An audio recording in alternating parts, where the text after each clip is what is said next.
We can look to the life of the Archimandrite Roman Braga.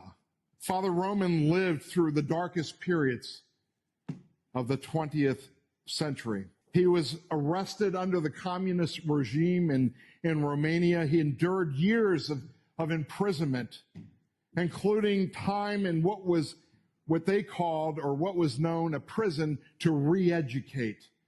Well, that re-education was to try to wipe out Orthodox Christianity in Romania. It was to try to get those pious in the faith to renounce their faith. Father Roman suffered greatly there. He was beaten. Other prisoners who had been broken by their own torture were enlisted to join in the brutality. Father Roman was pushed to the very limits of endurance.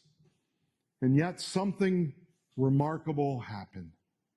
Instead of being broken, he became inwardly free. In later years, after his release and his eventual coming to the United States, he spoke about those prison days not with bitterness, but with a kind of quiet, radiant peace.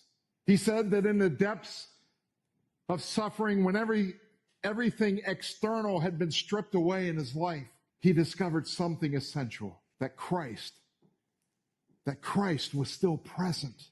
He once reflected that suffering, when united to Christ, becomes a place of encounter because Christ fills it with his holy presence. Father Roman did not escape the cross.